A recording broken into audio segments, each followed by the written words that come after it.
So my name is Doug Levin. I'm the managing partner of Levin & Who CPAs, a firm with about 800 clients here on Maui, and I'm going to provide you with a lesson in basic accounting, which focuses on the chart of accounts and why that becomes the center of everything that we do.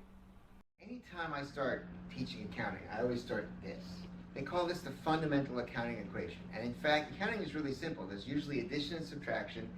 It isn't until you get into taxes that you get into multiplication and division. It's all just addition and subtraction on its core basic level. And essentially, this is the phrase assets equals liability plus equity. Now, initially you go, well, hey, what does that mean? Well, most people are actually very familiar with something in their daily lives that they deal with all the time. For instance, let's say they bought a home. Okay? If you buy a home and you pay $400,000 for that home, right? And you take out a $350,000 mortgage, and you put $50,000 down, okay, you have the fundamental accounting equation right there. Your asset is the house, the liability is the $350,000, and that's how much equity you have in the home. It isn't any different for a business, okay? None at all. The only difference is that there are more kinds of assets, more kinds of liabilities, and more kinds of equity than that basic fundamental equation. All right? Make sense so far? Now, you then take that and you spin it on its side. So we're going to turn this and turn it on its side for a second. Okay? There's something called the chart of accounts.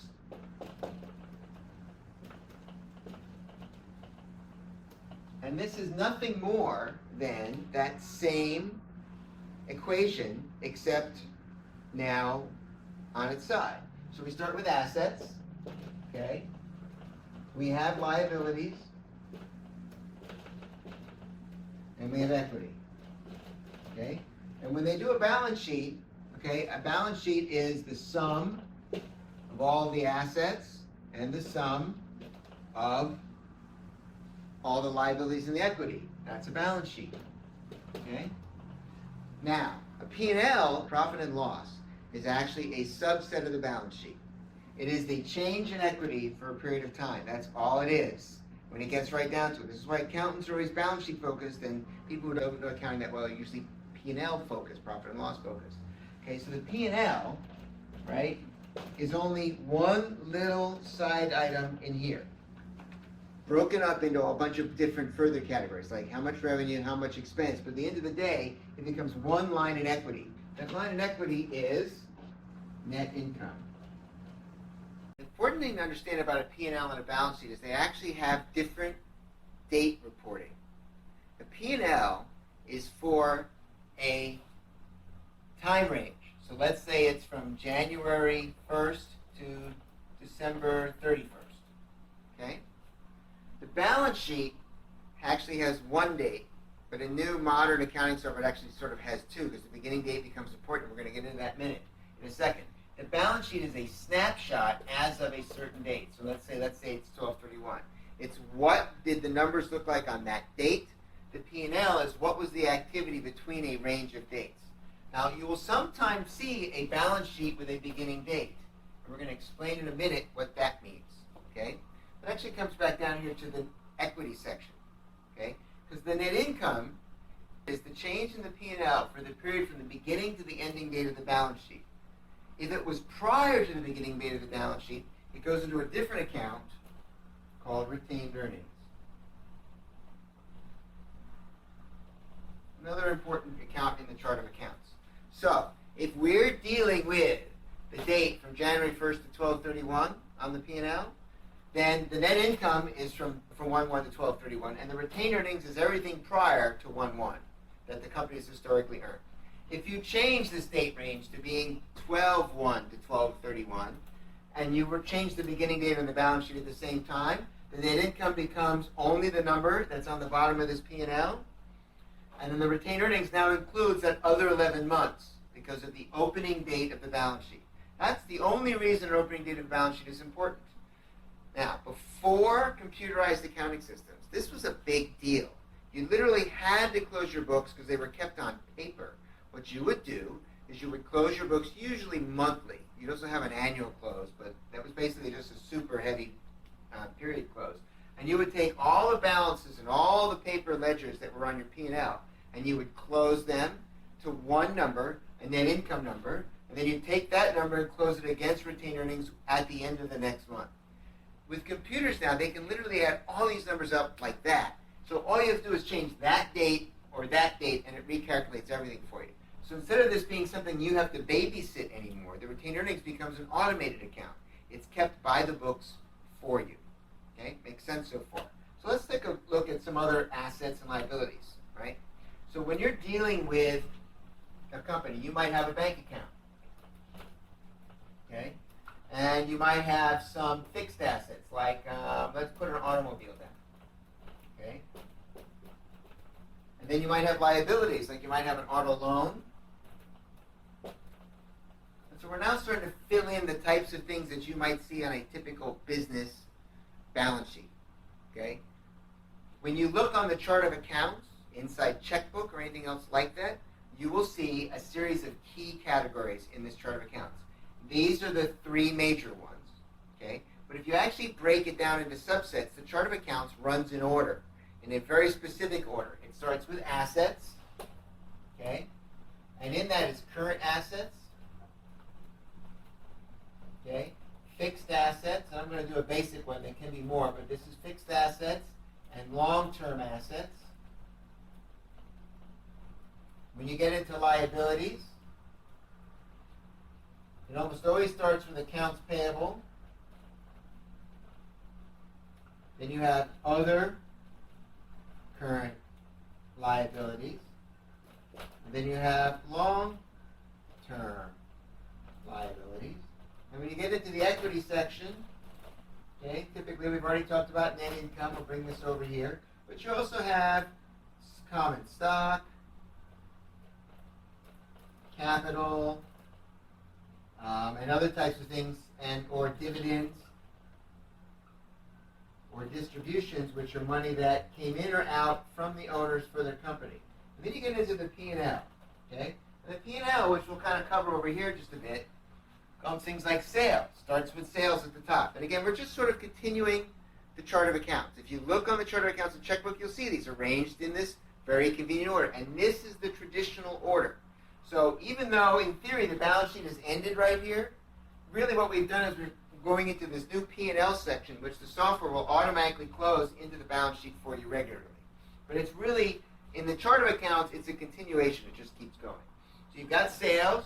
You might have cost of goods sold, which might be the labor to produce the product that you're selling. It might be the product that you have, or the fixed materials that go into that product. And then you're going to have other expenses, which could be overhead, rent, utilities, liability insurance, things like that, okay? And then you get an operating income. It's usually a subtotal that shows you what your results of operations are. And underneath that, you get other income and expenses. And usually in those other expenses, you might see things like depreciation. You might see other unrelated income to the operations of the company. Something else the company's doing that isn't part of its core. This would be its core operations. This would be its other operations. Okay? Now, Cheqbook adds something additional special right here, and I'm going to use a different color for that. If you happen to have turned on the personal expense tracking, we add it at the end of this chart of accounts. We have personal income and personal expenses. Okay? They give you a little recap. It shows you whether you made or lost money. You know, it gives you a total. And then we take this total, and guess what we have to do with it? We have to stick it over here in the equity side. Okay? We call it net to from personal. Okay? So just like the retained earnings over here, this net income, and to close over to this net income, we take this whole other mini income statement, if you've turned it on a Cheqbook, and we close it over here into the equity section. So you can see, for instance, like maybe this thing made $10,000, but you spent $4,000 in personal expenses. Your P&L for your business would still show you made $10,000. Your combined P&L would show you only have $6,000 left because you spent $4,000 in personal expenses. But over here, it would show your net income from your business, where it's supposed to be your retained earnings, and this one extra special account over here would show you, basically it would show up as if it was a dividend or a distribution to yourself because you took the money out and spent it on personal items. This is how we combine business and personal together in one account. You will notice, however, that the balance sheet, this section here, is presumed to be all business. So you wouldn't put your home in here. You would just put your business assets in here. So the balance sheet's all business. The P&L is all business. This little personal add-on financial statement with about 40 accounts or so to track your personal expenses is at the end.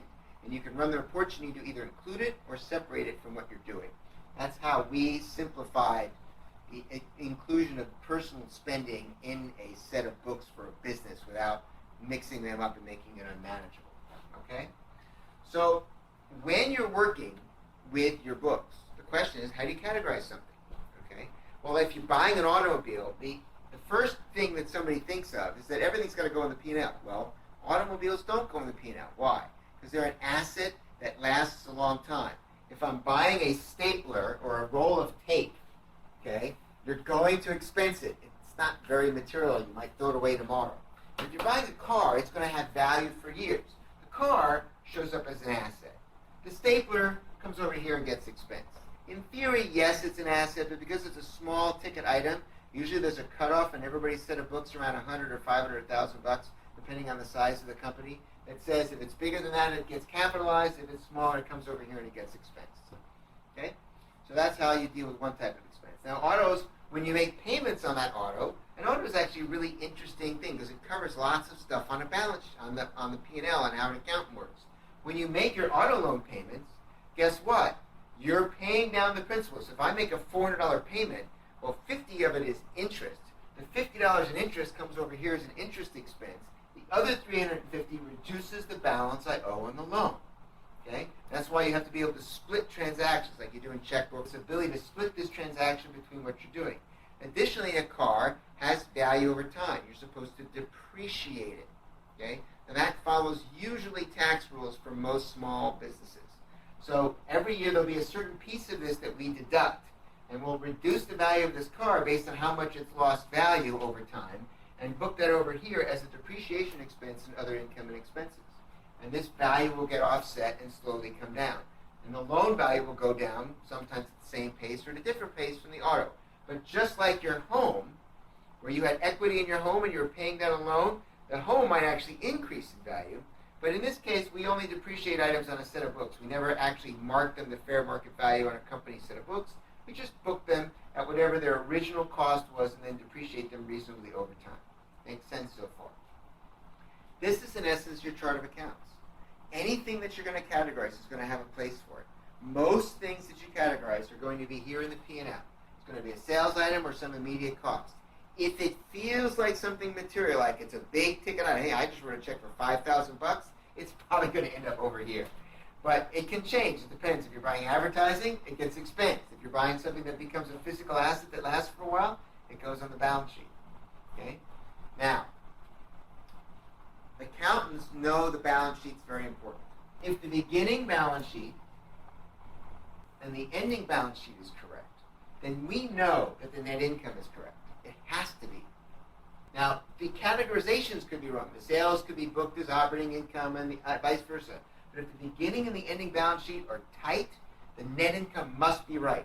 So especially for tax accounting, that becomes a very important consideration. We want to make sure those balance sheets are tight. So one of the things that we do when we get a client that's just been a mess for years, and they don't want to spend the money to go back and clean up years and years worth of books, the only thing that we will do is we will tightly tie down their ending balance sheet. Why?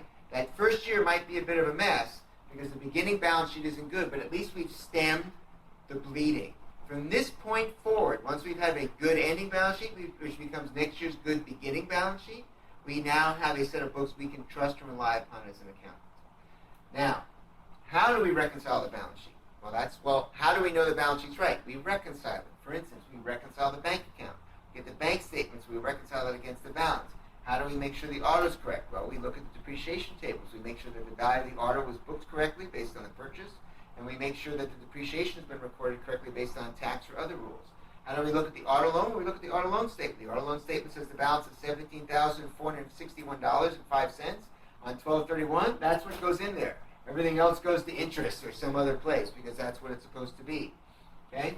And essentially, we move on through the thing. You can know what the balance is. Almost everything here can be verified and checked. And once you've done that, then you know you have a good set of books and you can work with. So the accountants who are formally trained know this is where you start.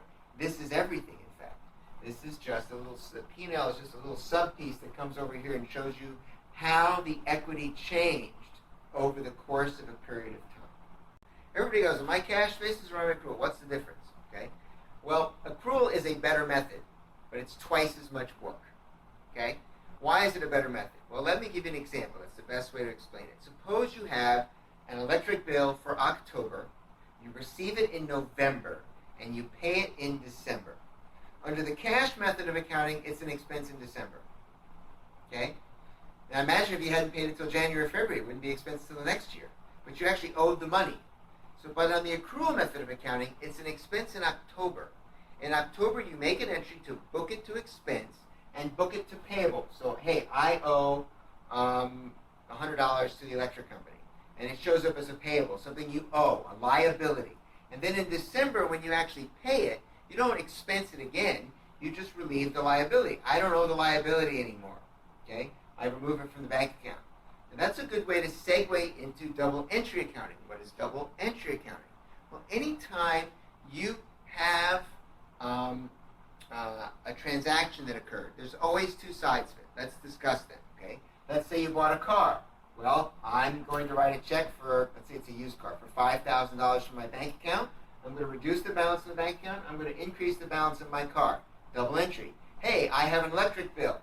I'm going to book an expense over here. I'm going to book a liability over here.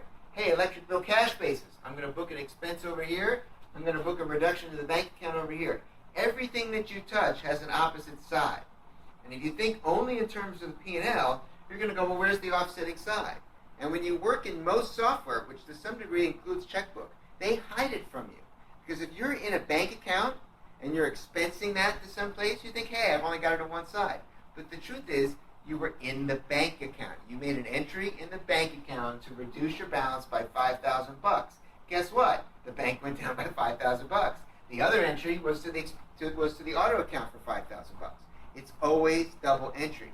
It's the account that you're in when you're working in a register. That's one account. And then the account you code that to, the expense that you categorize that to, or the offsetting category that you use, that's the offsetting account. Okay? What's a split transaction? Well, actually, we've covered one of those already. When you write a check to the auto financing company for the loan, right? Some of it is for interest and some of it is for principal. So let's say you write a $400 check to the bank, right? And $50 is for interest. Well, $50 goes over to interest over here, and the other $50 goes to reduce the auto loan balance. That's a split transaction. You might have to do that depending on what you're doing or what it is. It doesn't always go to the same place.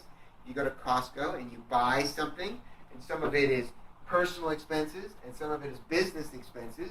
You have to take that Costco purchase and you have to split it up between the personal and the business expenses. In fact, you might buy things at Costco, some of which are different types of business expenses, depending on what you're doing. You might buy food for the office party, which would be a meals and entertainment expense, and you might buy supplies, which would be an office supply. You might have to split that payment to Costco up into fundamental different categories. Debits and credits. I have this trick question I like to ask people. Would you prefer to have debits or credits in the bank account of your general ledger? And most of them go credits. Well, that's really not the right answer. The right answer is debits. Most assets start off with a debit balance. Okay? Liabilities have a credit balance. Equity is a credit balance. So the sum of the credits equals the debits. Sales is a credit balance, and all the expenses are all debit balances. So, if I put $100 in my bank account, I'm going to debit my bank account $100. Okay? Now, the offset might be, say, a contribution from the owner, so I would credit equity for that contribution to the owner. Now, I go to the bank and I put money in the bank. Okay?